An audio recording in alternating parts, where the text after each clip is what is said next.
When rioting and looting broke out in Boston Sunday night, local television stations were eyewitnesses, and reporters described what they saw.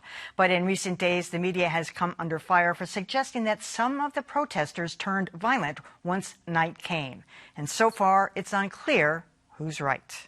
They parked their car, came out with stuff, put stuff in their car, and went back into the mall. That's what was happening at the Copley Mall late Sunday night. Cars pulling up, people running into stores. There is absolutely no fear of the crime that they're committing. So who is they anyway? All day long, reporters had been covering a huge protest over the Minneapolis police killing of George Floyd. Most marchers left at dusk. You have to wonder what those people are thinking, who are now sitting at home after having marched for miles. But what's unclear is whether all the protesters went home or who else might have showed up. What started as a peaceful protest turned destructive. Peaceful protests ended in chaos.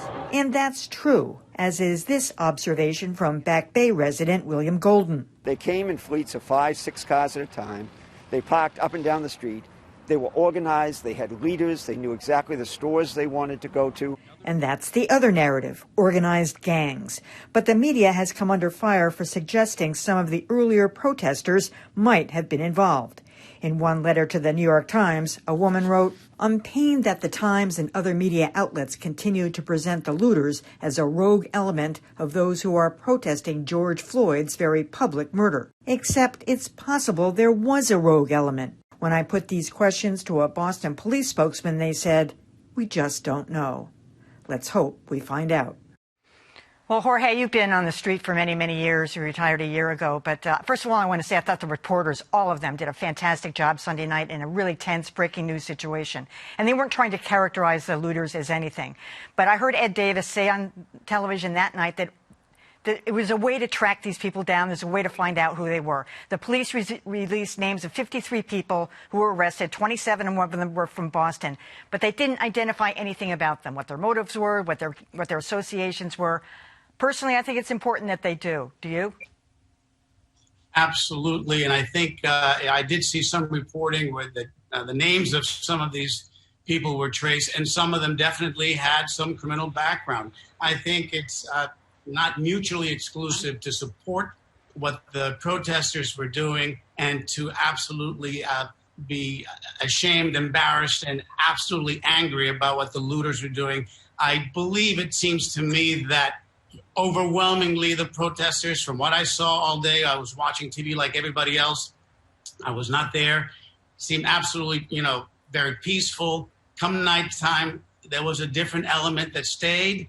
Maybe a very small portion of those protesters had other ulterior motives. And then there were some who, like the gentleman on Newbury Street, very rightfully so, he observed that it was absolutely also very organized. I was watching Neiman Marcus, and not to be glib, but it gave curbside pickup new meaning. Yeah. People were running in, coming out with armloads into waiting cars. More reporting needs to be done, more digging needs to be done, so that the question can be answered. I agree with that. There's a lot more that needs to be done. And I think there's a tendency to oversimplify. This is a really complicated, emotionally draining, jarring, traumatic experience for a lot of people.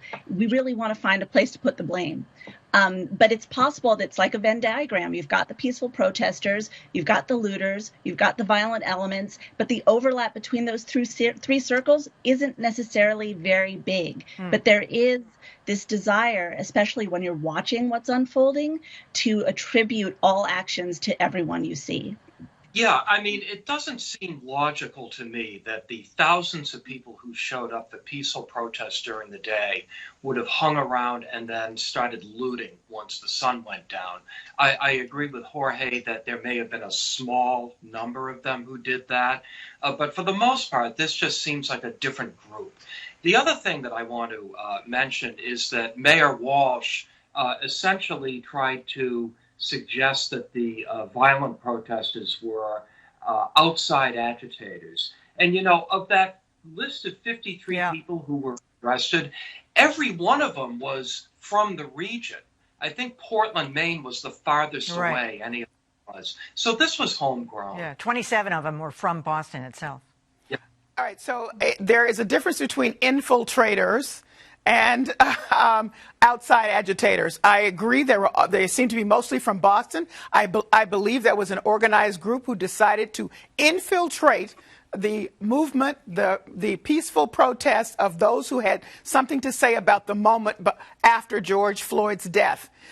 They cannot hijack the movement, but they can hijack the moment with the help of journalists who are continuing to put the background of the peaceful protests and put the looters in the foreground. They're two separate stories. Treat them as such. Here are the protesters. Here's what they have to say. And here are these people. And now we know some of their backgrounds, even if we don't know their motives. These are not the same people. That just has not proven to be true across the country.